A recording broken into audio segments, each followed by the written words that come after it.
Libro de Éxodo, segundo libro de la Biblia. ¿Quién escribió el Éxodo? ¿Quién se acuerda? Moisés. ¿Cuál otros libros escribió Moisés? Los primeros 5 libros. El Pentateuco. O también se dice, le dicen la Torah, el Antiguo Testamento, Pentateuco.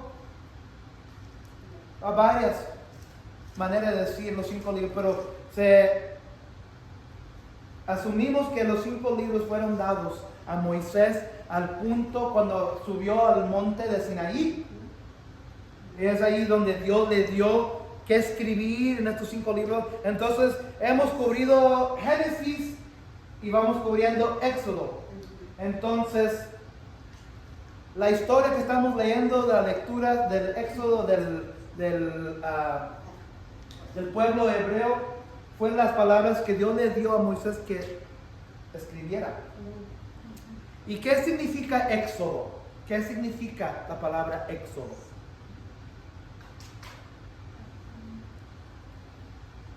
Vamos a tomar un examenito. Como salir. Significa salir, salida, salir. El libro de Éxodo fue escrito por Moisés, que significa salir o salida. Y hemos titulado esta serie El Libertador. Entonces hay doble sentido aquí, hay doble significado. ¿Por quién es el libertador del pueblo hebreo que estaba esclavizado al faraón? ¿Quién es el libertador, el hombre, el ser humano que libertó al pueblo hebreo? Moisés. Pero en otro significado, ¿quién es el libertador que sacó a su gente perdida, que los liberó del faraón eterno, malvado, el diablo? ¿De quién estamos hablando? Jesucristo. Ahora, miran cómo tiene significado el Antiguo Testamento. Mucha gente nada más quiere esculcar y leer el Nuevo Testamento. Pero si ya hemos aprendido algo, que todo apunta a Cristo en el Nuevo Testamento. Aún tanto que hasta en Génesis 3:15, cuando Dios está maldiciendo al hombre, la mujer y al diablo, Él esconde una promesa de Cristo. Y le dice Dios al diablo, a la serpiente: la simiente de la mujer va, ¿cómo se dice la palabra? Va a aplastar la simiente de la serpiente. ¿Y de quién está hablando ahí la simiente de la mujer?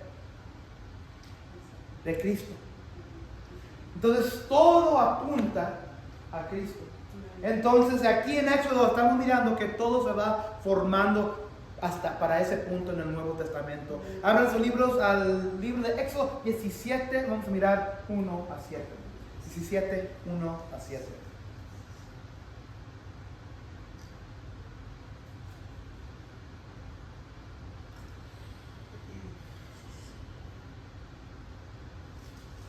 Éxodo 17, 1 a 7.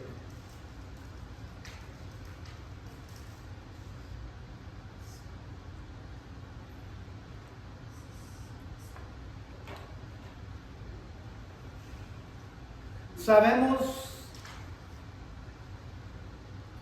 hablando del Nuevo Testamento, pueden recordar unas situaciones o veces cuando Jesús fue tentado, cuando Él vivió su vida humana. ¿Y quién fue el que lo tentó? Dios. ¿Quién? El diablo. El diablo. ¿Se acuerdan exactamente qué fue lo que sucedió y dónde estaba? ¿Qué estaba sucediendo en ese momento? Jesús apenas había sido bautizado por Juan el Bautista. Y antes de comenzar su ministerio de más o menos 3 años, Él va al desierto. Y fíjense, 40 días, 40 noches. Y no comió, Él ayunó. A los últimos de los 40 días, viene un ser creado por Dios, pero ya echado a la tierra oscura.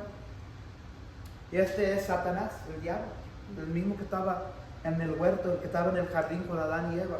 Y lo tenta a Jesús, ¿cuántas veces? 3 veces. Jesús le dice, no deberías tentar al Señor tu Dios. Está escrito. Todas las citas que Él dice están escritos en el libro de Deuteronomio. Está escrito que no deberías adorar a otros dioses. Está escrito que no deberías inclinarte. Está escrito que no deberías tentar a Dios. Entonces 3 veces el Satanás, el diablo, tenta a Dios.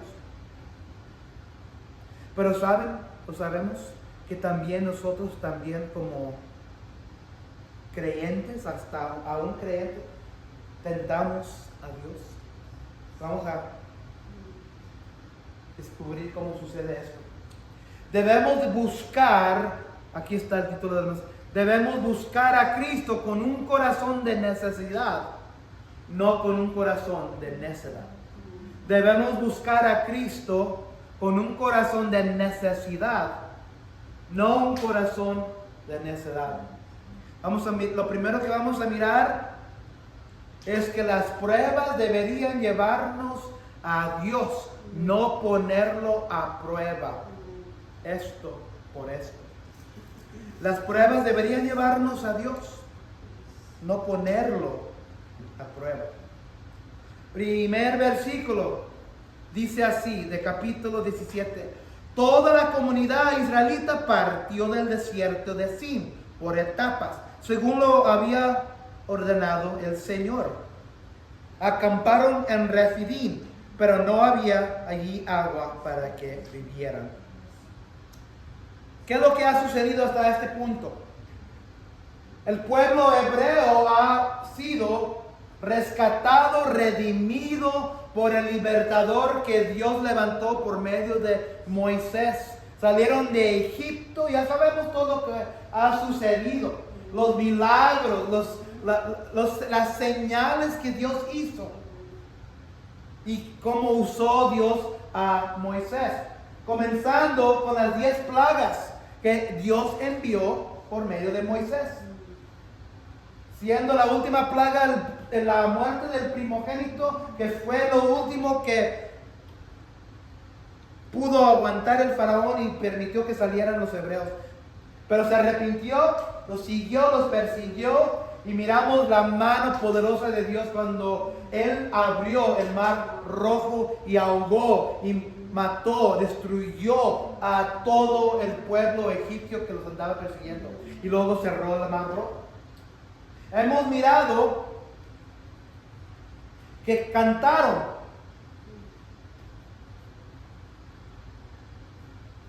alabaron a Dios inmediatamente después, Moisés y también su hermano.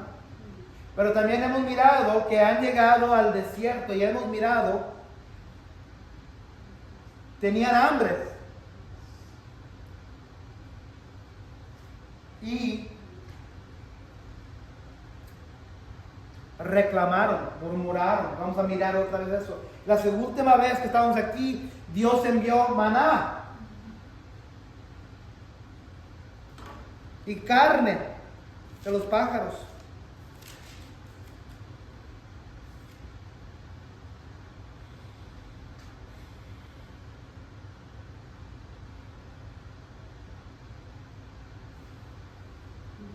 Levantaron. Y se acuerdan que Dios dio órdenes, instrucciones para cómo recoger y cuánto recoger por cada persona. Y si recogían más, siempre tenían lo que necesitaban. Si recogían menos, siempre tenían lo necesario. Y que no podían aguardar o colectar para el siguiente día.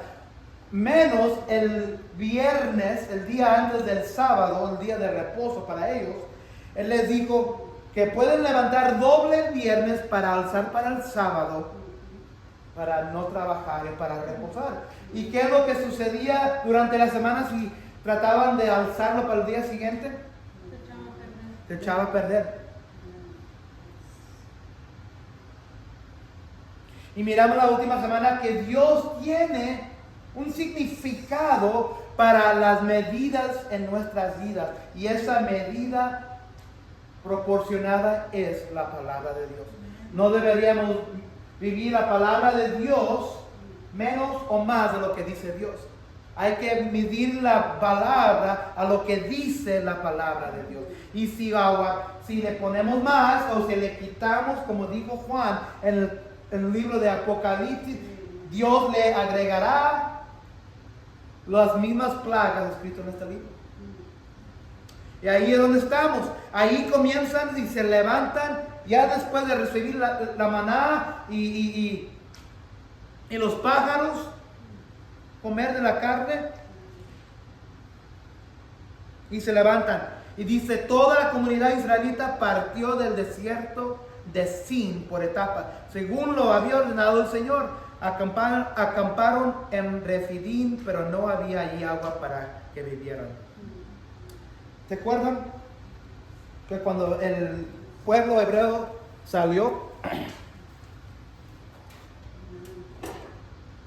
ellos salieron, no sabemos exactamente la locación, la ubicación, el sitio del Mar Rojo donde cruzaron? Hay unos que piensan que por aquí, nadie sabe, es pura especulación.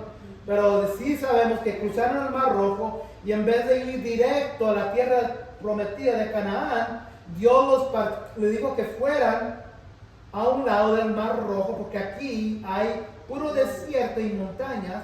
Pero ellos no estaban preparados para encontrarse con los filisteos, los cananeos, que tenían ejércitos. Acuérdense que este pueblo hebreo no tenía identidad, no estaban capacitados como guerreros. Entonces Dios sabía que ellos necesitaban que pasar por tiempos duros.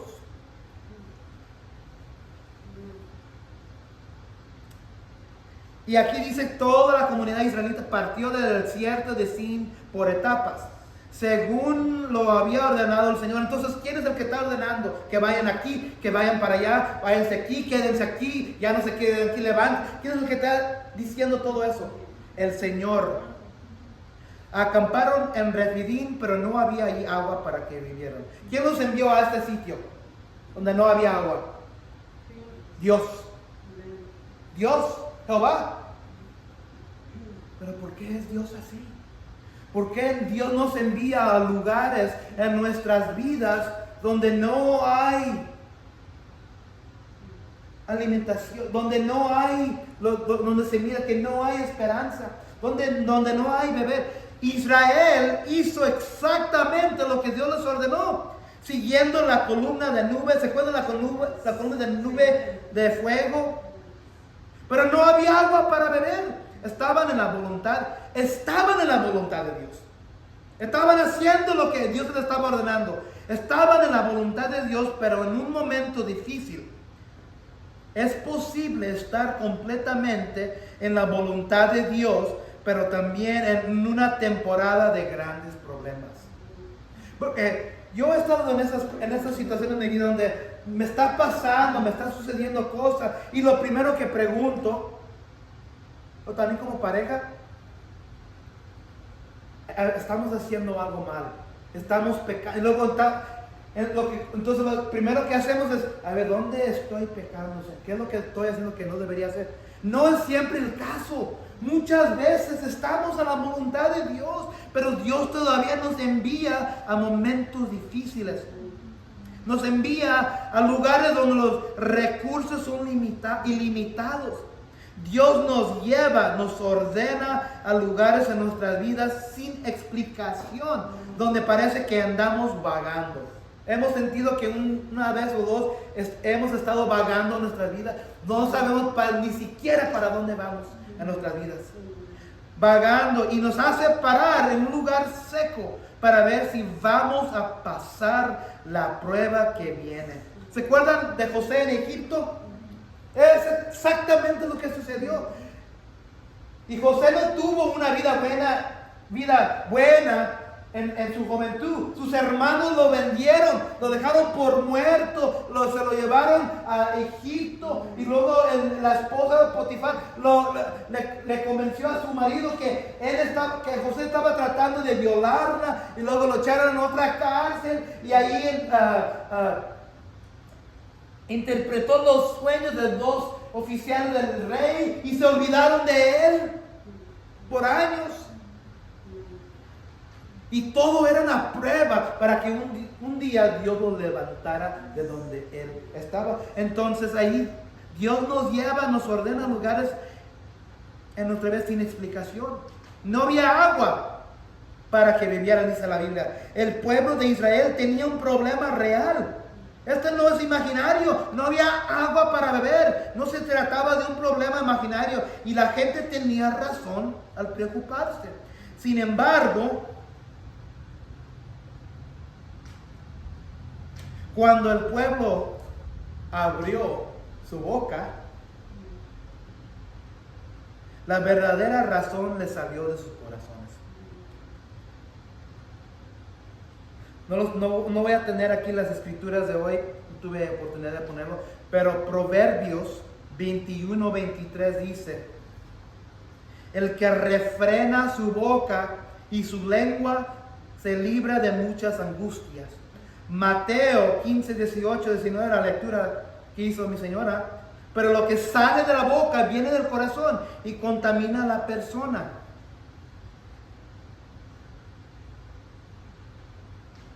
Porque del corazón salen los malos pensamientos, los homicidios, los adulterios, la inmoralidad sexual, los robos, los falsos testimonios y las calumnias. Salmo 141:3 dice: Señor, pon guarda a mi boca, vigila la puerta de mis labios. Hebreos 7:27 dice: a diferencia de los otros sumos sacerdotes, él no tiene que ofrecer sacrificio. Bueno, ese versículo no, lo vas para después. Entonces, nuestras bocas muchas veces nos salen las mentiras que están, o las verdades que están en nuestros corazones.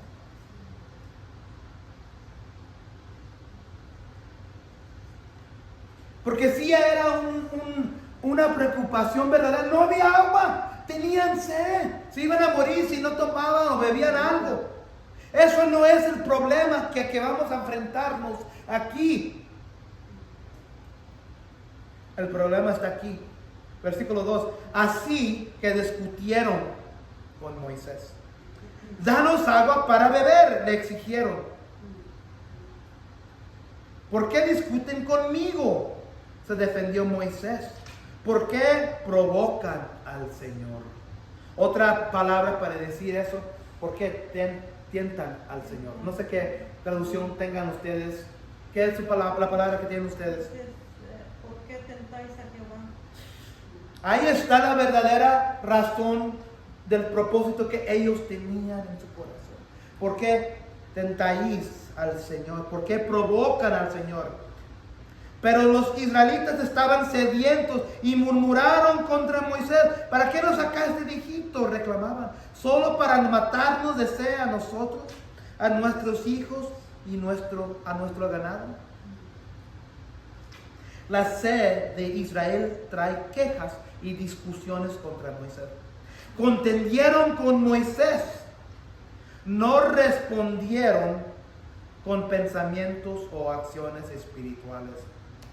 Éxodo 15:24, el capítulo hace como 2 capítulos anterior, comenzaron entonces a murmurar en contra de Moisés y preguntaban: ¿qué vamos a beber? Esta no es la primera vez. El pueblo centró su queja contra Moisés, pero Moisés entendió que su problema era con Jehová Dios. Cuando tenemos un problema en nuestras vidas, es mucho más fácil culpar a alguien que pensar en el problema detenida y espiritualmente. ¿Qué es lo primero que hizo Adán cuando Dios fue a buscarlo? Cuando se presentó un problema para Adán, ¿qué es lo que hizo Adán? Se escondió. Pero cuando lo encontró Jehová Dios en el huerto y le dijo: ¿por qué te estabas escondiendo? ¿Y qué fue lo primero que dijo Adán? la mujer que tú me diste me hizo comer.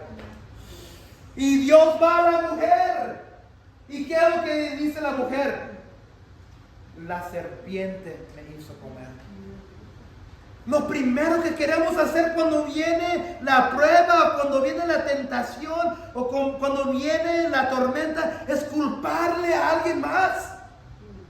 Eso no tiene nada que ver, eso tiene que ver con todo con esa persona.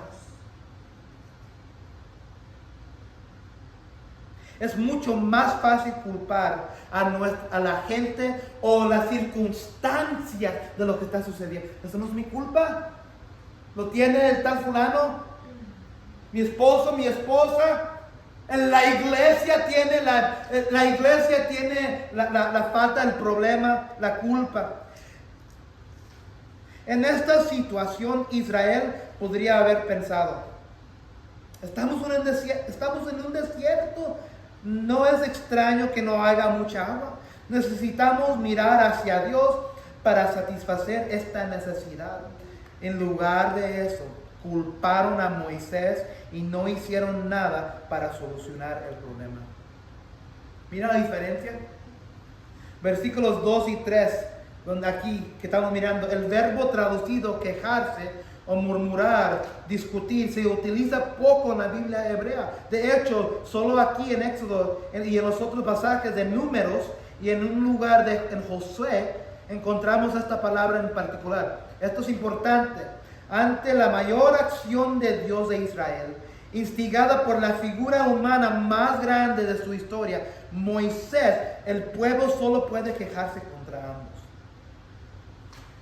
Jehová los había liberado, los había sacado, había usado el instrumento de él a Moisés para usarlo para milagros, para darles aguas, para darle carne de los pájaros, de matar a sus esclavizadores. Y todo lo que pueden hacer es quejarse contra el líder y contra Dios.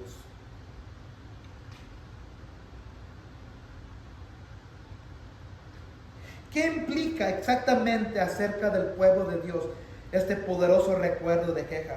Repetido varias veces en varias escenas en el desierto. Que sus corazones estaban alineados mal.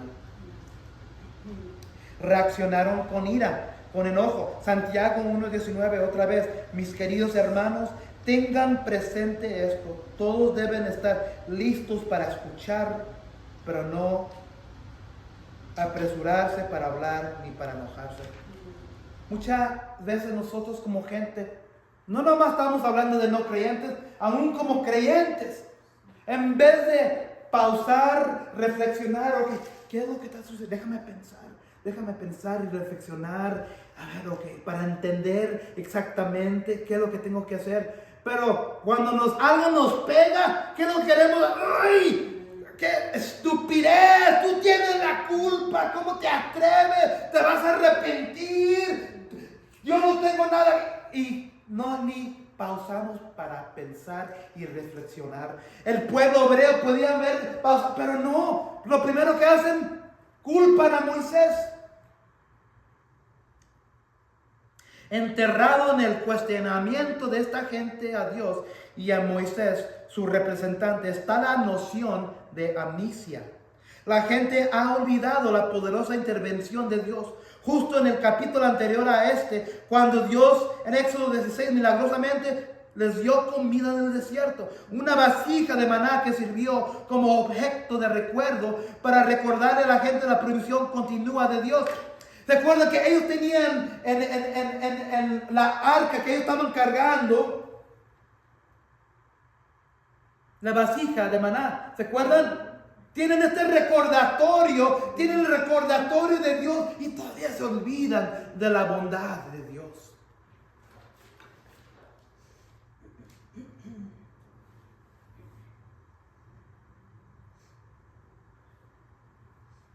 En versículo 2, aquí en la segunda parte del versículo, Moisés anuncia claramente las implicaciones de la demanda de agua del pueblo cuando no lo hay. Es una prueba de Jehová, no finalmente una disputa con Moisés. Si Jehová proporciona o da agua, entonces Jehová o Dios puede ser nuestro Dios. Dicen. En efecto, lo que están diciendo, si tú Dios, Jehová, si tú, así como te dices, te llamas Jehová, si tú nos das agua para beber, seremos tu pueblo. Si tú me das lo que yo necesito, yo te seguiré. Si tú haces lo que yo quieramos, ok, te elegiremos, te escogeremos como nuestro Dios. Fíjense lo que está sucediendo. Están tentando a Dios. Si tú haces esto para mí, Dios, Jehová, te seguiremos. Pero si no, sabemos que en Egipto había otros dioses. Entonces cuando le sale de la boca a Moisés, ¿por qué discuten conmigo? ¿Por qué provocan? ¿Por qué tientan al Señor? Es exactamente lo que están haciendo. Están tentando al Señor en la misma manera que el diablo tentó a Jesús en el desierto. Dame esto y yo hago esto por ti. Es exactamente lo que estaba haciendo el diablo. Es una prueba de Jehová.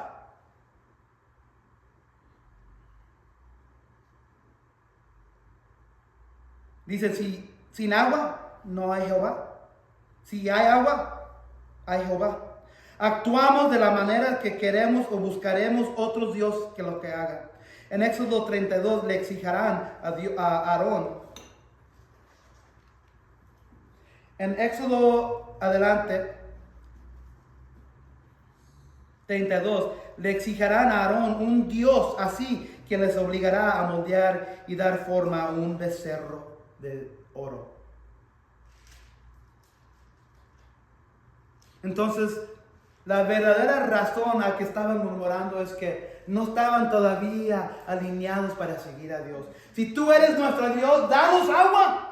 Y muchas veces en nuestras vidas como cristianos le dijimos a Dios, Dios, si tú eres mi Dios, haz esto. ¿Sabes lo que estamos haciendo? Estamos tentando a Jehová, al Todopoderoso. Y les voy a decir, amados, eso no es un lugar donde quieren estar. Dios, si me proteges aquí, si salvas a mi ser querido, si sanas, yo iré a la iglesia. Yo leeré la Biblia. Seré mejor cristiano si tú haces esto por mí. Estamos tentando a Dios. Porque así no trabaja Dios. Así no trabaja Jehová. Él es eterno y nosotros somos su creación. ¿Quién somos nosotros para demandarle a Dios lo que Él debería hacer para nosotros? Versículo 4. Clamó entonces Moisés al Señor y dijo, ¿qué voy a hacer con este pueblo? Solo falta que me maten a pedradas. Saben que ser un pastor no es fácil. Ser un pastor no es fácil. Lo único que puede hacer Moisés es darles el mensaje y la palabra que él trae de Dios. Y muchas veces el pueblo no quiere entender, pero culpan al líder, al pastor que Dios ha puesto en ese rebaño. Y están ahorita culpando, y fíjense lo que dice Moisés, ¿qué voy a hacer con este pueblo? Solo falta que me maten a pedrada. Les voy a decir la verdad, iglesia, que yo he dicho estas mismas palabras. ¿Qué voy a hacer con este pueblo? ¿Qué voy a hacer con este pueblo? Soy solo un mensajero. Yo no traigo mi propia palabra. Pero la gente no quiere escuchar, no quiere entender, no quieren ver que esto viene directo de la palabra de Dios. Y cuando no están viviendo la vida que en la Biblia, la palabra dice que deberíamos vivir, están tentando a Dios. Y luego, ¿y por qué me está sucediendo esto? Ay, Señor Dios, soy una buena esposa, un buen esposo, una buena madre, una buena abuelita. ¿Por qué? Porque no escuchamos lo que dice la palabra. No escuchan el que les está dando la palabra que viene de Dios. El trabajo de un pastor es difícil. De hecho, tanto que no sé las estadísticas, ¿cómo se dice la palabra? Estadísticas. Pero muchos de los pastores que entran a la obra del ministerio, 70% ya en los 2-3 años ya no están. Se cierran las iglesias, se cierran las puertas, el pastor se va a trabajar. Hay varias razones, pero el trabajo de un pastor no es fácil. Y aquí Moisés le clama a Dios: ¿qué voy a hacer con este pueblo? Solo falta que me maten a pedradas.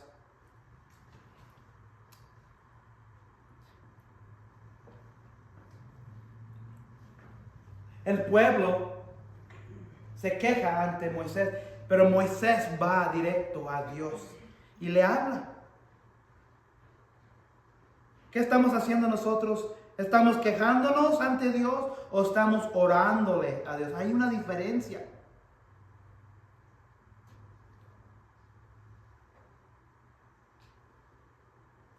Punto número 2, tu sed en el desierto solo puede ser saciada por Jesús inmolado. Tu sed en el desierto solo puede ser saciada por Jesús inmolado. Vamos a mirar a Cristo Jesús en este pasaje. Porque como hemos dicho, todo apunta a Cristo.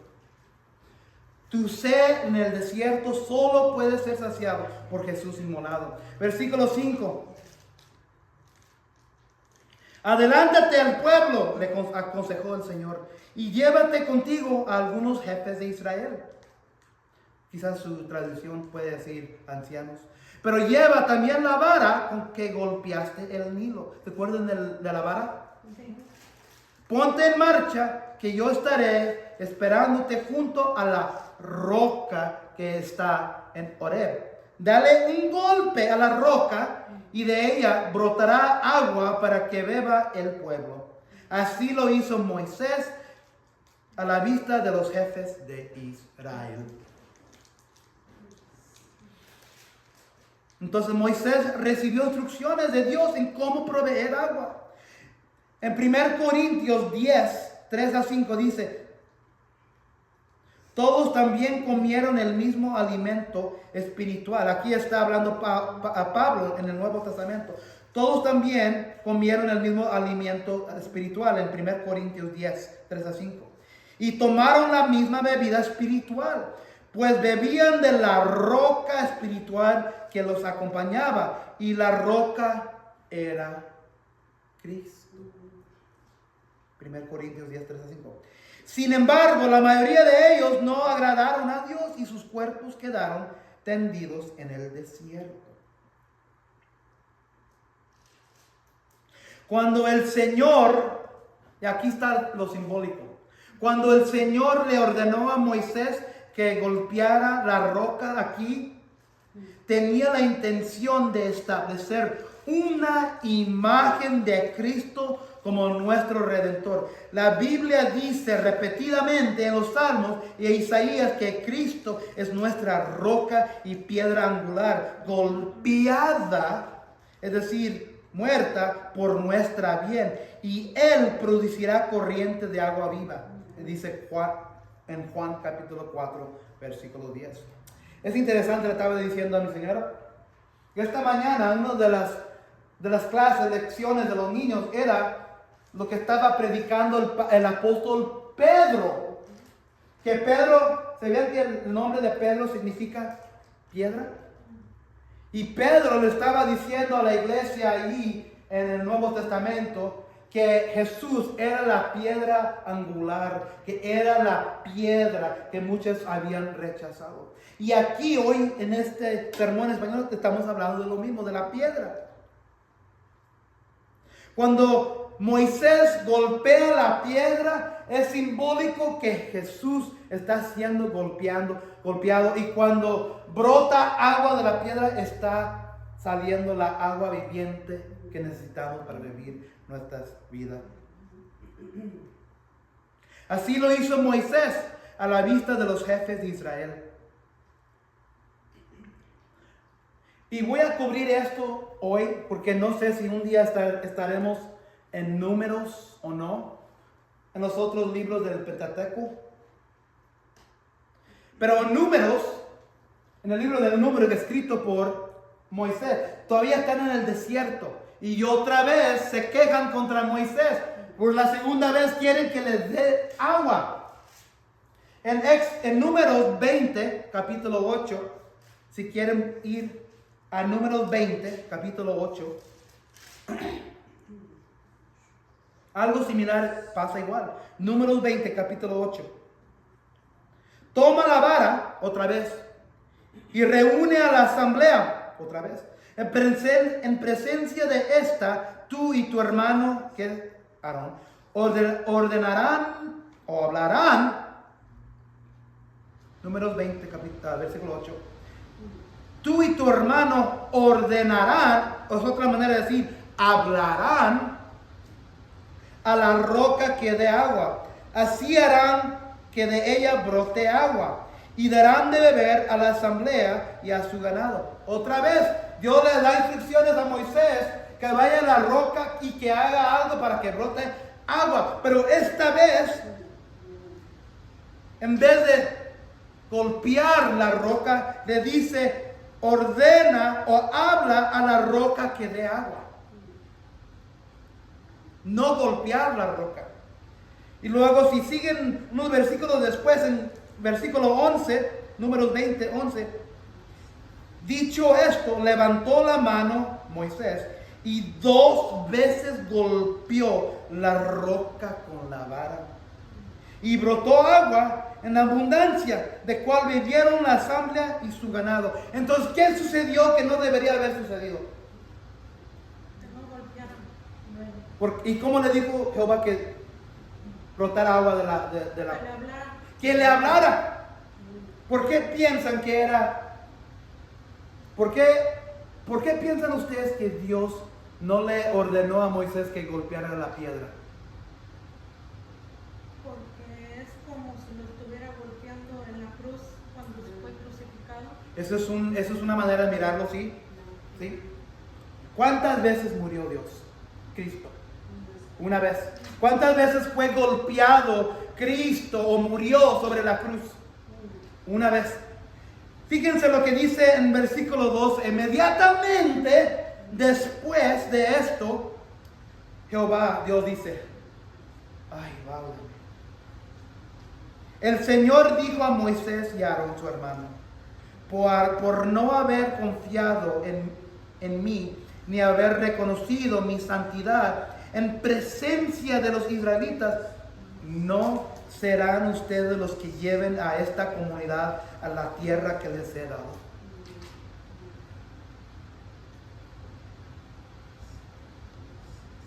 Por no, fíjense que Moisés, vamos a hablar de Moisés. ¿Qué es este Moisés en la pantalla? No sabemos cómo se mira, pero este gran y tremendo hombre que Dios levantó de bebé, que le dio valentía, le metió las palabras en la boca, porque tartamudaba, se supone. Le dio la valentía y el poder, le dio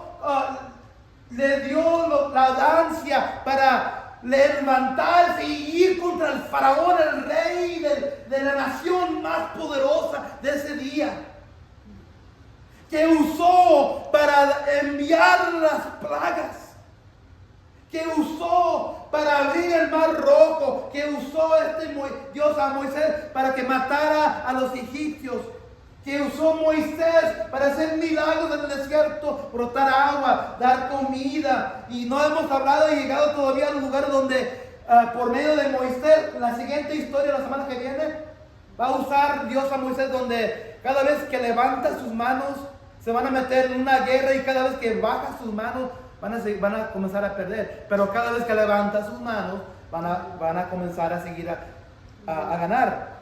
Este Moisés, que Dios usó por 40 años, como la voz, como el instrumento, Dios lo castigó por no haber escucharlo bien, porque le dio golpe por la segunda vez cuando no debía haberlo hecho. ¿Por qué? Porque esto simbolizaba algo. Cristo murió una vez. Fíjense, Hebreos 7:27.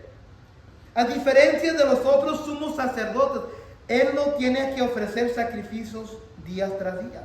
Primero por sus propios pecados y luego por los del pueblo. Porque Él, Cristo, ofreció el sacrificio una sola vez y para siempre cuando se ofreció a sí mismo. Por eso cada vez que hacemos aquí comunión, ¿se acuerdan? Cuando tenemos la Santa Cena o la Cena del Señor, se dice, hablamos de esto, ¿verdad? ¿Por qué? Porque la comunidad de otra fe, cuando ellos están haciendo la Cena del Señor, están diciendo que la carne o el pan y el jugo o el vino misteriosamente significa o se hace realmente, verdaderamente, la carne y la sangre de Jesús. Y cada vez lo están matando. Miren, aquí otra vez Dios castigó a este hombre que era el representante y la voz de Él. ¿Qué más va a hacer Él con gente y pueblos y fe y ramas religiosas que están deshonrando esto? Que cada vez lo están golpeando, que cada vez lo están matando, cada vez lo están sacrificando. Moisés mismo no fue permitido, ni su hermano, que pasaran la tierra prometida. Tenía que morirse la primera generación de hebreos y para que se levantaran y crecieran la generación que seguía después, los más jóvenes, y ellos iban a entrar a la tierra prometida. Y Moisés, con todo lo que hizo, no fue permitido entrar a la tierra. Mi señora siempre me dice que porque ella está en los estudios americanos, y que una vez estaban cubriendo esta parte en Deuteronomio, y ya estaban a los últimos de la jornada de los 40 años, los hebreos, y ya José ya era un general. José era uno de los comandantes del pueblo hebreo, de los guerreros. José ya iba a asumir la posición después de Moisés, y Moisés ya sabía que no iba a pasar, porque aquí mismo en Números le dice que no va a pasar con su hermano. Y mi señora dice que siempre le da tristeza cuando lee esto aquí. En Deuteronomio, Moisés lo mejor que puede hacer es mirar de un punto de la montaña, del otro lado de la tierra de Canaán, y Dios le dice, eso es lo que te perdiste. Eso es lo que era tuyo. Pero porque en desobediencia, en tu enojo, en tu ira, no me hiciste caso, no vas a morir en este lado de la tierra prometida. A mí mi señora siempre le da tristeza, porque imagina a Moisés mirando hacia el otro lado, con todo lo que había hecho por Dios, y todavía no fue permitido entrar a la tierra prometida. Pero esta primera instancia que estamos mirando hoy, él obedeció, porque Dios dijo que golpeara, pero la segunda vez no le dijo eso, le dijo que le hablara, y no lo hizo.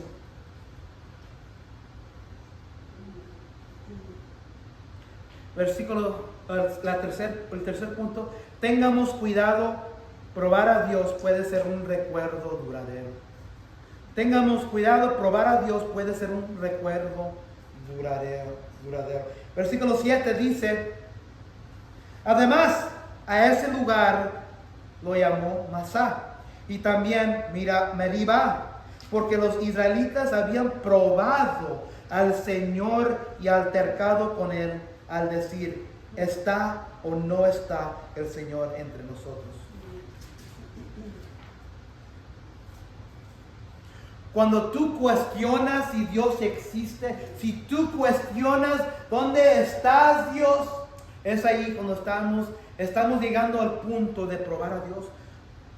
Moisés nombra el campamento como reprimenda contra Israel. Es una advertencia. Esta advertencia viene a lo último. ¿Está o no está el Señor entre nosotros? ¿Dónde está Dios?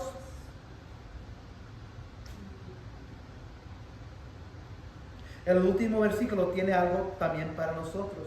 Él, Moisés, llamó al lugar Masá y Meriba, porque los israelitas discutieron y probaron a Jehová, diciendo: ¿estás realmente, Jehová, con nosotros o no? Esta historia no se trata simplemente de que Jehová supla las necesidades del pueblo. También se trata, y quizás más importante, de nuestra convicción o falta de convicción de que no estamos solos en nuestro desierto y de las formas que elegimos para probar la existencia de nuestro compañero Dios. Tenga en cuenta que el lugar donde el agua fluyó milagrosamente de la roca no se recuerda como lugar de agua maravillosa. Es un lugar o lugar de don divino. Es conocido como lugar de prueba y discusión con Dios. ¿Cuántos lugares tenemos en nuestras vidas hoy donde podemos ir hacia atrás y decir: ese es un recuerdo feo porque Dios tenía algo bueno, era una prueba y lo fracasé? Tengamos cuidado. Probar a Dios puede ser un recuerdo duradero. Y recuerdo duradero, porque cuando llamaron el pueblo llamó Masá y Meribá, y eso significaba altercaron y provocaron al Señor. ¿Cuántas veces nosotros provocamos a Dios? Y Dios nos dice: voy a llamar este punto en tu vida un punto feo en tu vida. Y si sigues haciéndolo, te voy a recordar y voy a traer las consecuencias que tú mereces. ¿Por qué? Porque Dios no es un Dios que deberíamos probar. Y uno de los mandamientos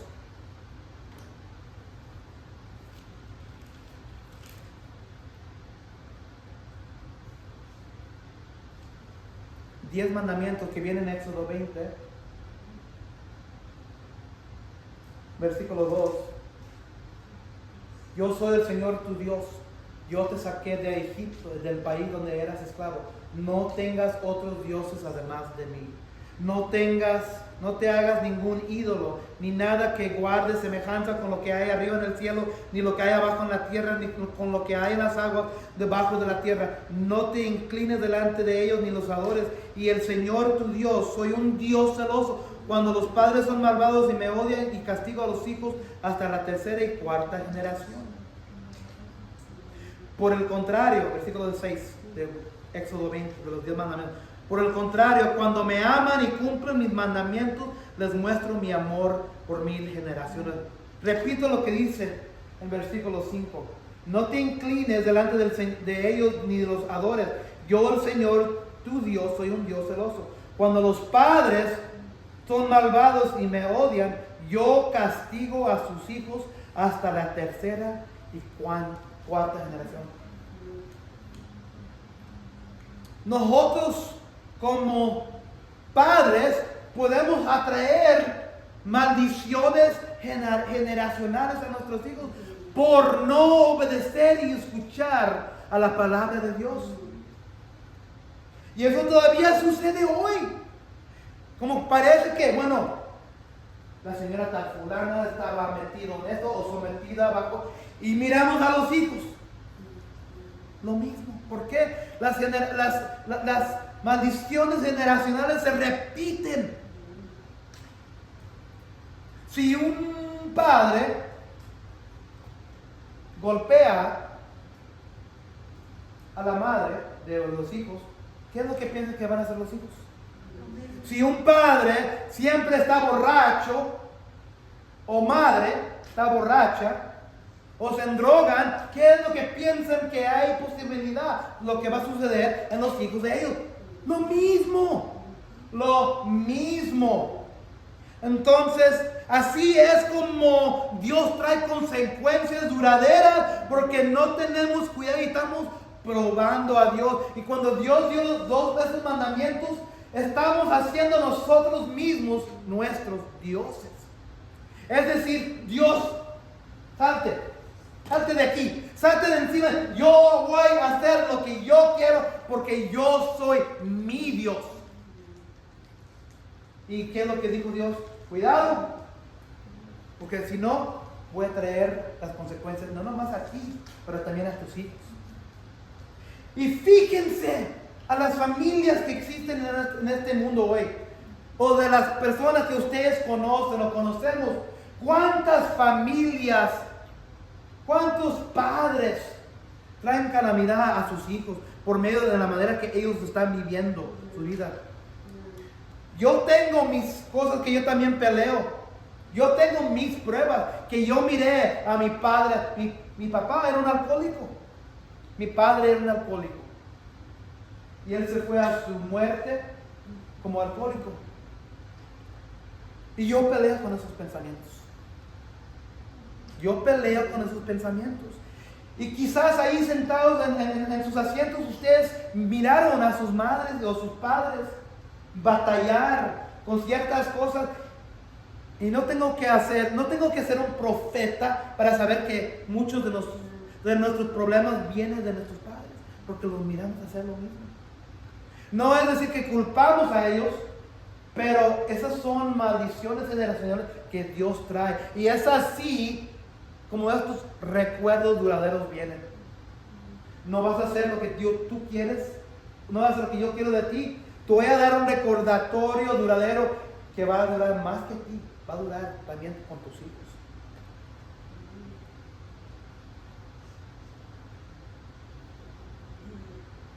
Debemos buscar a Cristo con un corazón de necesidad, no con un corazón de necedad. En la manera que te acercas a Cristo, Él mira tu corazón y Él sabe si lo andas buscando por necedad, para ti mismo, porque te quieres hacer Dios y tú necesitas algo y tú sabes que si Dios lo hace, le vas a dar algo en regreso. Así es, no, es como trabaja Dios. Tú y yo y nosotros no merecemos nada que lo peor. Nada. Y cuando Dios enseña o da misericordia, no lo merecemos. Pero muchas veces nos olvidamos de eso. Hay que buscar y ir a los pies de Cristo con un corazón de necesidad y no de necedad. Padre Celestial, te pedimos que así sea nuestra vida, Señor. Sabemos que Dios fue inmolado y fue golpeado para nosotros una sola vez, Señor. Sabemos que hay consecuencias duraderas que vienen cuando no exigimos tu palabra, Señor, cuando no escuchamos y obedecemos tu voz, Señor. Aún Moisés, gran instrumento tuyo, recibió las consecuencias de eso, Señor, y no fue permitido entrar a la tierra prometida. Señor, Cristo murió por nosotros. Y queremos vivir recibiendo del agua que brota de Él, Señor, todos nuestros días que vivimos en esta vida. Que así sea. Que vengamos a tu trono, Señor, con respeto, con humildad, Señor. Sin un corazón de murmuración, Señor. Que vengamos hacia ti, Señor, humillándonos a ti como nuestro Rey eterno, sabiendo que tú proveerás todo lo que necesitamos y que tú nos darás lo que necesitamos sin decir nada de nuestras bocas. Señor, que esto también sea una advertencia para nuestras vidas hoy. Vivir para ti, escuchar tu palabra